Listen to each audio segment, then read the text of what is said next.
जब किया भरत जी ने हनुमान जी पर प्रहार। श्री हनुमान जी के वेगपूर्वक आकाश में उड़ने से ऐसी ध्वनि हो रही थी जैसे भयंकर आंधी चल रही हो। आकाश मार्ग से उड़ते हुए वे अयोध्या के ऊपर पहुँचे ही थे कि भगवान श्री राम के चरणानुरागी श्री भरत जी ने यह सोचकर कि शायद कोई बलवान राक्षस विशाल पर्वत लिए जा रहा है, अपना धनुष उठाया, उस पर बिना नोक का बाण रखकर प्रत्यंचा चढ़ाई तथा उसे धीरे से आकाश की ओर छोड़ दिया। बाण सीधे हनुमान जी के सीने में लगा। वह बाण लगते ही अपने आप को संभाल न सके और देखते ही देखते धरती पर गिर पड़े, परंतु महान आश्चर्य, भरत जी के बाण के अमोघ प्रभाव से पहाड़ आकाश में ही स्थिर रह गया। धरती पर गिरते ही श्री हनुमान जी के मुंह से निकली श्री राम जय श्री सीताराम की पवित्र ध्वनि से संपूर्ण वातावरण गूंज उठा। ये पवित्र शब्द कान में पड़ते ही श्री भरत जी बड़े ही वेग से घिरे हुए श्री हनुमान जी की ओर दौड़ पड़े। मूर्छित होने पर भी श्री हनुमान जी के मुंह से अब भी श्री राम जय श्री सीताराम की आवाज निकल रही थी।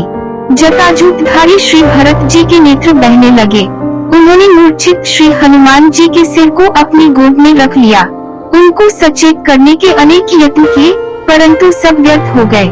अंत में उन्होंने कहा कि अब मैं श्री रघुनाथ जी की करुणा का स्मरण कर शक्तिपूर्वक कहता हूँ कि यदि भगवान श्री राम के चरण कमलों में मेरी निश्चल प्रीति हो तो ये वानर पीड़ा मुक्त होकर तुरंत सचेत हो जाए। भगवान श्री राम की जय कहते हुए हनुमान जी तुरंत उठकर बैठ गए। वह पूर्ण रूप से स्वस्थ और सशक्त हो गए। अपने सम्मुख श्री भरत जी को देखा तो समझा कि मैं श्री रघुनाथ जी के समीप हूँ। उन्होंने तुरंत उनके चरणों में दंडवत करके पूछा, प्रभु मैं कहाँ हूँ? यह तो अयोध्या है। आंसू पूछते हुए श्री भरत जी ने कहा, तुम कौन हो कपिश्रेष्ठ? यह अयोध्या है। तब तो मैं अपने स्वामी की पवित्र पुरी में पहुँच गया हूँ। हनुमान जी भाव विभोर होकर बोले, लगता है आप श्री भरत जी हैं। आहा, मैं आज धन्य हो गया। जिसकी प्रभु श्री राम अपने मुंह से प्रशंसा करते नहीं थकते, आज मैं उन परम भाग्यवान भरत जी के सामने हूँ। हाँ भैया, वह भरत मैं ही हूँ जिसके कारण भगवान श्री राम को वनवास का दुख भोगना पड़ रहा है। मैं तुम्हारा परिचय पाने के लिए व्यग्र हूँ। हनुमान जी का हृदय गदगद हो गया। उन्होंने श्री भरत के चरणों में प्रणाम किया और अपना परिचय देकर युद्ध का सारा समाचार बताया। रोते हुए श्री भरत जी ने हनुमान जी को हृदय से लगा लिया और कहा, मैं कितना अभागा हूँ। प्रभु श्री राम के एक भी काम नहीं आ पाया।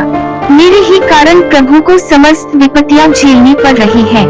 लक्ष्मण मूर्छित पड़े हैं, तब मैंने और व्यवधान पैदा कर दिया। भरत जी ने कहा, भाई हनुमान, तुम मेरे बाण पर बैठ जाओ, तुम्हें अभी श्री राम के पास पहुंचा देता हूँ। पहले तो हनुमान जी के मन में शंका हुई, लेकिन प्रभु के प्रताप और भरत जी की भक्ति का स्मरण कर वे निर्मूल हो गई। इसके बाद श्री हनुमान जी ने भरत जी के चरणों में प्रणाम कर शीघ्रता से लंका की ओर प्रस्थान किया। यदि आपको यह कहानी पसंद आए हो तो प्लीज अपना कमेंट जरूर दें और हमारे चैनल को सब्सक्राइब करें। ब्लॉग को देखने के लिए धन्यवाद।